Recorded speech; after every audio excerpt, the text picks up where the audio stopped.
So hello friends. तो जैसा कि आपको पता होगा the much awaited LICW notification आ चुका है। तो आई थिंक जितने भी बैंकिंग एस्पिरेंट्स होते हैं उन सबका कह सकते हैं कि एक तरीके का ड्रीम जॉब है। वो बेसब्री से इंतज़ार करते हैं कि LICW कब आएगा। आई थिंक 2 साल पहले आया था, तो अब फाइनली आ चुका है। तो इसके बारे में डिस्कस करते हैं। पूरा नोटिफिकेशन डिस्कस करेंगे, देखेंगे कंपटीशन क्या रहता है। उसके बाद कुछ लोग मेरे हिसाब से डिसएडवांटेज पे हैं, तो उनके बारे में भी देखेंगे कौन लोग हैं जो डिसएडवांटेज पर हैं। उसके बाद मेरा क्या पर्सपेक्टिव है इस जॉब को लेके, क्या मुझे लगता है, मैंने एग्ज़ाम दिया हुआ है तो उस हिसाब से एग्ज़ाम कैसा होता है, क्या कंपटीशन रहता है, उस बारे में डिस्कस करेंगे। क्या चीज़ें आपको दिमाग में रख के एग्ज़ाम में जाना है और इस एग्ज़ाम को कैसे क्लियर करना है उसके बारे में थोड़ी टिप्स देंगे। तो चलिए नोटिफिकेशन डिस्कस करते हैं। ओके, तो ये रहा नोटिफिकेशन। तो एज़ यूजुअल कुछ की पॉइंट्स हैं जिसे दिमाग में रखेंगे इस कंपटीशन में आने से पहले। ठीक है, तो टोटल वैकेंसीज आप देख सकते हैं 350, बहुत ही अच्छी वैकेंसीज हैं, बम्पर वैकेंसीज कह सकते हैं इसे।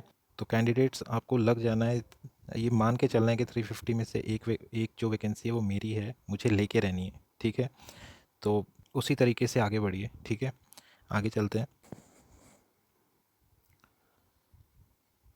तो अब सबसे पहले जो चीज़ें याद रखनी है, देखिए 16 अगस्त से रजिस्ट्रेशन स्टार्ट हो चुकी हैं अप्लाई करने के लिए।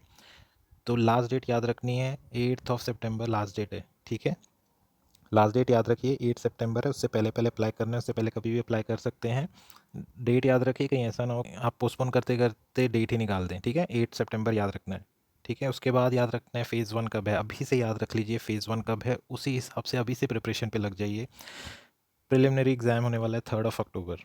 सो ऑलमोस्ट आप कह सकते हैं कि 1 मंथ बाद है from the closing date of application. जो मेंस एग्ज़ाम है वो 8 नवंबर को है।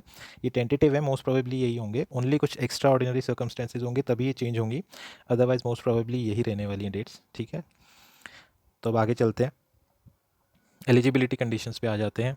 ठीक है, अगेन वही बात है, 21 ईयर्स टू 30 ईयर्स। जो भी अभी 21 ईयर्स के हैं, जो भी अभी 30 ईयर्स के हैं, उन्हें कन्फ्यूजन होता है मैं अप्लाई कर सकता हूँ या नहीं। ठीक है, उस पर ध्यान नहीं देना है, आपको ध्यान देना है इस स्टेटमेंट पे, candidates born not earlier than 2nd of August 1995 and not later than 1st of August 2004। ठीक है, और ये डेट्स इंक्लूसिव है। तो याद रखिए, अगर आप 1 अगस्त 1995 को पैदा हुए हैं आप अप्लाई नहीं कर सकते हैं। ठीक है, 2 अगस्त 1995 या उसके बाद पैदा हुए होने चाहिए, एंड 1 अगस्त 2004 के दिन या उससे पहले पैदा हुए होने चाहिए हो। ठीक है, उसके बाद रिजर्व कैटेगरीज को जो रिलैक्सेशन दी हुई हैं वो इस हिसाब से देख सकते हैं। जो भी डेट दी है 1995 से पहले नहीं होना है, तो 5 ईयर्स उसमें से माइनस कर दीजिए। तो 2 अगस्त 1990 से पहले अगर आप पैदा हुए हो SC कैटेगरी में तो अप्लाई नहीं कर सकते हो। इसी तरीके से बाकी की चलेंगी। OBC में 2 अगस्त 1992 से पहले पैदा नहीं होने चाहिए हो। ठीक है, बाकी का भी देख सकते हैं आप उसी तरीके से। अब ये बहुत इंपॉर्टेंट है, इस पर आ जाइए, एजुकेशन क्वालिफिकेशन दिख रहा है आपको, bachelor's degree in any discipline from a recognised university. इसका क्या मतलब हुआ? इसका मतलब हुआ बहुत बड़ा स्फीयर कवर हो चुका है, bachelor's degree from a recognised university. इसका मतलब ऑलमोस्ट ऑलमोस्ट जितने भी लोगों ने ग्रेजुएशन कर रखी है वो अप्लाई कर सकते हैं। तो आप इसे सोच सकते हैं कि जो कंपटीशन है वो बढ़ने वाला है। ठीक है, इसमें सब कोई क्राइटेरिया नहीं दिया कि 60% का क्राइटेरिया। ठीक है, इन ग्रेजुएशन और पोस्ट ग्रेजुएशन जो कि काफ़ी एग्ज़ाम्स में होता है, तो जिन लोगों के 60% नहीं होते ग्रेजुएशन में उन्हें बहुत फ्रस्ट्रेशन होती है कि हम कंपटीशन में नहीं आ पा रहे हैं। तो वो चीज़ को LIC ने हटा दिया है, अब बहुत सारे लोग आने वाले हैं कंपटीशन में। ठीक है, तो कंपटीशन बहुत ज़्यादा होने वाला है इसका, तो उस हिसाब से अब आपको तैयारी करनी होगी। ठीक है, आगे चलते हैं। अब ये देखिए इसे, no equivalent education qualification shall be considered as eligible by LIC of India. तो आप देख सकते हैं ग्रेजुएशन होनी चाहिए आपके पास, आप ये नहीं कह सकते इक्विवेलेंट मैंने डिप्लोमा कर रखा है और समथिंग ऑफ दैट सॉर्ट, नहीं चलेगा। बैचलर्स डिग्री होनी चाहिए आपके पास। ठीक है, नेक्स्ट पॉइंट आप यहाँ पर देख सकते हैं, जो आपकी एजुकेशन क्वालिफिकेशन है, जो आपकी डिग्री है, उसका जो रिज़ल्ट है that should have been declared on or before 1 August 2025। मेरे एग्ज़ाम हो गए हैं, रिज़ल्ट पेंडिंग है, जो भी आपकी प्रॉब्लम है, बस ये लाइन ध्यान रखिए कि आपका जो रिज़ल्ट है वो 1 अगस्त 2025 को या उससे पहले डिक्लेयर हो जाना चाहिए, तभी आप एलिजिबल हैं, इसे याद रखिएगा। अब आगे आते हैं। ओके, अब सबसे बड़ी ड्राइविंग फोर्स आप कह सकते हैं कि हमारी सैलरी क्या होने वाली है, क्या क्या बेनिफिट्स एलआईसी हमें प्रोवाइड करेगा जिसके लिए हम इतनी मेहनत करें। तो आप देख सकते हैं बेसिक पे, सबसे पहला बेसिक पे 88,635। तो जिनको नहीं पता उन्हें मैं बता दूं कि पहले आपकी एक बेसिक पे होती है, उसके ऊपर और अलाउंसेस जुड़ते हैं और फिर आपकी एक फ़ाइनल सैलरी बनती है। ठीक है, तो ये बेसिक पे बहुत इंपॉर्टेंट होती है क्योंकि इसी के परसेंटेज में अलाउंसेस बनते हैं। तो टू बी ऑनेस्ट मैंने नहीं देखा स्टार्टिंग बेसिक इतनी ज़्यादा किसी भी जॉब में। आई थिंक रेगुलेटरी बॉडीज़ में भी इतनी बेसिक पे नहीं है अभी तक। एलआईसी का आई थिंक हाईएस्ट बेसिक है, स्टार्टिंग बेसिक। अगर इससे ज़्यादा किसी की है तो please do let me know in the comment section. ठीक है, अब इसके बाद आप देख सकते हैं 88,635। अब कई लोग ये भी जानना चाहते हैं कि ये क्या है, 88,635 4385 ये सब क्या है। तो अब ध्यान रखिए 88,635 आपकी बेसिक पे होगी और उसके बाद जो हर साल आपको एक एनुअल इंक्रीमेंट मिलता है एक साल के बाद, तो वो आपका होगा 4,385। ठीक है, ये आपकी बेसिक पे में जुड़ेगा और उसके ऊपर फिर अलाउंसेस लगते जाएंगे। तो आप देख सकते हैं दिस इज़ क्रेज़ी, मतलब 4,300 का इंक्रीमेंट मिल रहा है स्टार्टिंग पहले ही साल। तो एलआईसी मतलब एलआईसी डबल ए की सैलरी या एलआईसी के एम्प्लॉयज़ की सैलरी काफ़ी स्पीड से बढ़ रही है। ठीक है, तो इस अपॉर्चुनिटी को मिस मत कीजिए, मैं यही कहूँगा। उसके आगे देख सकते हैं और अलाउंसेस मिल के जो आपकी ग्रॉस सैलरी बनेगी पर मंथ ए क्लास सिटी में, दैट इज़ 1,26,000। ठीक है, ए क्लास सिटी की है, बी क्लास सी क्लास की थोड़ी थोड़ी इससे कम होगी। ठीक है, उसके बाद देख सकते हैं अदर बेनिफिट्स आपको मिलेंगे, pension, special allowance for passing triple I exam, ये याद रखिए। ठीक है, इंश्योरेंस इंस्टीट्यूट ऑफ इंडिया हर 3 महीने में एग्ज़ाम्स कंडक्ट करवाता है इंश्योरेंस एम्प्लॉयज़ के लिए। ठीक है, अगर आप ये एग्ज़ाम्स क्लियर करते रहते हैं तो आपको एडिशनल अलाउंसेस मिलेंगे। तो आप देख सकते हैं आपको एडिशनल अलाउंसेस मिलेंगे, आपकी सैलरी और तेज़ी से बढ़ेगी। ठीक है, तो मतलब आपको ग्रो करने का पूरा चांस मिल रहा है यहाँ पर।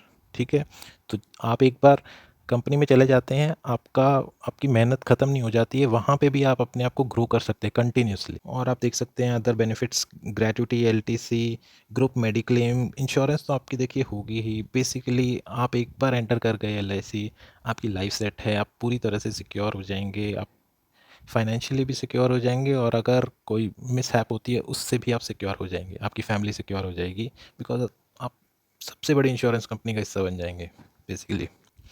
और भी बहुत सारे अलाउंस हैं, कुछ क्वार्टरली अलाउंस होते हैं, कुछ एनुअल अलाउंस होते हैं। सो बेसिकली आपका पूरा ध्यान रखेगी एलआईसी।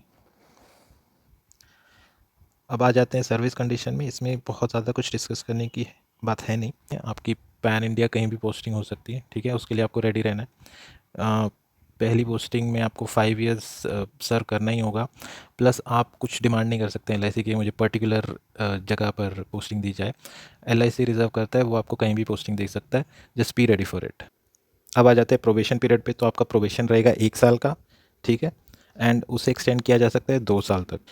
तो आपका प्रोबेशन रहेगा 1 साल का, उसमें आपका वर्क देखा जाएगा, आप कैसा परफॉर्म करते हैं, और उसके बाद ही इफ़ दे आर सेटिस्फाइड आपको कंफर्मेशन मिलेगा। तो एक बार आपकी सिलेक्शन हो जाती है तो आप आराम से नहीं बैठ सकते हैं कि अब मैं सिक्योर हो गया हूँ। आपका नेक्स्ट टारगेट है कंफर्मेशन लेना। चाहिए पूरी मेहनत कीजिए, अपने बॉस को खुश कीजिए एंड कंफर्मेशन लीजिए, कंपनी के पक्के एम्प्लॉय बन जाइए। ठीक है, once you are confirmed then you can say you are secured. ठीक है, अब उसके बाद गारंटी बॉन्ड पर आ जाते हैं। तो आप गारंटी बॉन्ड का जो अमाउंट है इसका वो है 5 लाख रुपीज़। ठीक है, एंड टाइम पीरियड है बॉन्ड का 4 इयर्स। तो 4 इयर्स से पहले आप अगर एलआईसी छोड़ते हैं तो आपको 5 लाख का बॉन्ड अमाउंट पे करना पड़ेगा, बिकॉज ऑब्वियसली एलआईसी ने आप पे काफ़ी इन्वेस्ट किया है, आपको ट्रेनिंग प्रोवाइड की है, तो ऑब्वियसली उसका जो भी लिक्विडिटी डैमेजेस होंगे जिसे वो आपसे वापस लेंगे। ठीक है, तो अगर आपको पता हो न्यू इंडिया एश्योरेंस की मैंने इससे पहले वीडियो बनाई है, आप चेक कर सकते हैं मेरे चैनल पर जाकर। तो उसका जो बॉन्ड अमाउंट है वो 1 ईयर की ग्रॉस सैलरी है और वो प्रोपोर्शनेटली कम होती है 4 इयर्स के टाइम में। ठीक है, बट यहाँ पर ऐसा कुछ नहीं लिखा है। आई थिंक 4 ईयर से पहले अगर आप छोड़ते हैं तो आपको 5 लाख रुपीज़ का पूरा अमाउंट देना पड़ेगा। अगर इसमें कुछ चेंजेस है तो do let me know in the comment section. ठीक है, अब आगे चलते हैं। एप्लीकेशन फ़ीस आप देख सकते हैं, SC ST PWD कैंडिडेट्स के लिए 85 रुपीज़ प्लस टैक्स है, एंड अदर कैंडिडेट्स के लिए 700 रुपीज़ प्लस टैक्सेज है। ठीक है,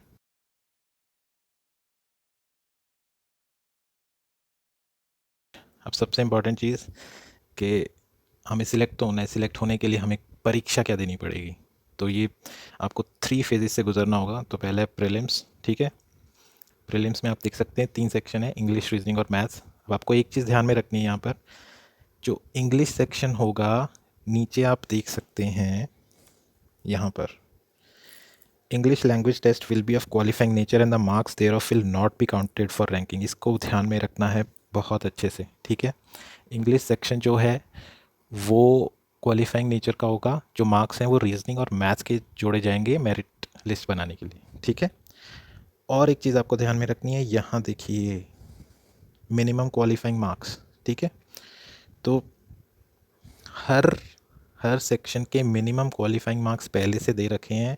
आउट ऑफ 35 रीजनिंग में आपको 18 मार्क्स लेने हैं if you are unreserved or OBC candidate, and 16 marks कम से कम आपको लेने हैं if you are SC ST or PWD candidate. Okay, अगर आपने इससे कम लिए हैं तो ओवरऑल कट ऑफ आप क्लियर कर भी दें तो भी आपका सिलेक्शन नहीं होगा नेक्स्ट राउंड के लिए, ठीक है। तो मिनिमम क्वालिफाइंग मार्क्स आप देख सकते हैं ऑलरेडी दिए हुए हैं, इसे तो क्लियर करना ही है। उसके बाद सेक्शनल कट ऑफ भी आपको क्लियर करनी है हर सब्जेक्ट की जब मेरिट लिस्ट बनेगी, प्लस एक ओवरऑल कट ऑफ भी आपको क्लियर करनी होगी, ठीक है। और आप देख सकते हैं नेक्स्ट राउंड में कितने कैंडिडेट्स चाहेंगे, जितनी वैकेंसीज है उसके 20 टाइम्स अप्रॉक्स मेंस के लिए सिलेक्ट होंगे, ठीक है। और टोटल जो टाइम आपको दिया जाएगा वो 1 आवर का होगा, और सेक्शनल टाइमिंग होगी यहाँ पर देख सकते हैं आप, हर एक सेक्शन के लिए 20 मिनट्स हैं आपको, ये याद रखिएगा। ओवरऑल कंबाइन टाइम नहीं है आपके पास, ठीक है। अब मेंस एग्ज़ाम पर आ जाते हैं। इसमें टोटल 5 सेक्शंस होंगे, उसमें से 4 सेक्शंस होंगे, उनके बेसिस पे, उन मार्क्स के बेसिस पे मेरिट लिस्ट बनेगी, ठीक है, याद रखिए। और जो 5th सेक्शन होगा इंग्लिश लैंग्वेज का, that will be just qualifying nature, ठीक है। ये डिस्क्रिप्टिव होगा, क्वालिफाइंग होगा। जो मेन आपके जो मेरिट लिस्ट बनेगी उसके लिए आपके reasoning, maths, GK and insurance and financial market section के ही मार्क्स जोड़े जाएंगे फॉर मेरिट लिस्ट, ठीक है, ध्यान रखिए। इसमें भी मिनिमम क्वालिफाइंग मार्क्स दिए हुए हैं ऑलरेडी, इसको ध्यान में रखिए। आपको मिनिमम इतने मार्क्स तो लेने ही पड़ेंगे, आपको मिनिमम हर सेक्शन में इतने मार्क्स लेने ही पड़ेंगे रिस्पेक्टिवली। उसके बाद आपको सेक्शनल कट ऑफ भी क्लियर करनी है और ओवरऑल कट ऑफ भी क्लियर करनी है, ठीक है, इसको याद रखिए। हर एक सेक्शन का अलग टाइम दे रखा है, सेक्शनल टाइमिंग होगी इसमें भी, ठीक है। वंस आप सारे सेक्शंस क्लियर कर लेते हैं उसके बाद ही आपका इंग्लिश लैंग्वेज डिस्क्रिप्टिव जो होगा वो चेक किया जाएगा, ठीक है, याद रखिए। एंड उससे क्वालिफाई करने के बाद ओवरऑल एक कट ऑफ बनेगी, ठीक है, उसे क्लियर करेंगे तो आपको इंटरव्यू के लिए बुलाया जाएगा। ओके, अब फेज़ 3 पर आ जाते हैं, इंटरव्यू। इंटरव्यू के लिए अप्रॉक्सीमेटली वैकेंसीज की 3 टाइम्स स्टूडेंट्स को कॉल किया जाएगा। तो अगर टोटल वैकेंसीज 350 हैं तो आप मान सकते हैं 1000 to 1100 स्टूडेंट्स को इंटरव्यू के लिए कॉल किया जाएगा, ठीक है। अब इन पॉइंट्स को देख लेते हैं। फर्स्ट पॉइंट को देखें, इंटरव्यू के जो मार्क्स होंगे वो 60 मार्क्स का इंटरव्यू होगा, ठीक है। उसमें से क्वालिफाइंग मार्क्स ऑलरेडी दे रखे हैं। If you are EWS unreserved or OBC candidate तो क्वालिफाइंग जो मार्क्स होंगे वो 30 होंगे, and SC ST PWD candidates के लिए मिनिमम क्वालिफाइंग मार्क्स 27 होंगे। इतने मार्क्स तो आपको लेने ही हैं, बट आपका टारगेट क्वालिफाई करना नहीं है, आपका टारगेट होना चाहिए मैक्सिमम ज़्यादा से ज़्यादा मार्क्स लेना। क्योंकि जो लोग बॉर्डर लाइन पे क्लियर करते हैं मेंस एग्ज़ाम को, उनके लिए इंटरव्यू फिर बहुत इंपॉर्टेंट हो जाता है। अगर उनका इंटरव्यू अच्छा चला जाता है तो कई ऐसे लोग जो मेंस में कम मार्क्स ले रहे हैं वो इंटरव्यू की वजह से सिलेक्ट हो जाते हैं, और कुछ लोग जो मेंस में ठीक ठाक मार्क्स ले चुके हैं और इंटरव्यू उनका बहुत अच्छा नहीं जाता है तो वो रह भी जाते हैं, ठीक है, इसे याद रखिएगा। तो इंटरव्यू को बहुत सीरियसली लेना, ठीक है। थर्ड पॉइंट को भी याद रखिए, ठीक है। अगर मान लीजिए 2 कैंडिडेट्स हैं जिनके इक्वल मार्क्स बन रहे हैं तो प्रायोरिटी कैसे दी जाएगी, जिस कैंडिडेट के पास हायर एजुकेशन क्वालिफिकेशन होगी उसे प्रायोरिटी दी जाएगी। अगर उन दोनों की एजुकेशन क्वालिफिकेशन भी बराबर है तो फिर जिस कैंडिडेट की एज ज़्यादा होगी उसे प्रायोरिटी दी जाएगी, ठीक है, ध्यान रखिए। तो अब बात कर लेते हैं कि कौन से कैंडिडेट्स डिसएडवांटेज पर रहेंगे। तो आपने देखा होगा एग्ज़ाम पैटर्न को कि इसमें इंग्लिश सेक्शन सिर्फ क्वालिफाइंग नेचर का है। तो ऐसे बहुत से कैंडिडेट्स होते हैं इंक्लूडिंग मी, जब मैं एग्ज़ाम देता था तो इंग्लिश मेरा एक स्ट्रॉन्ग पॉइंट होता था।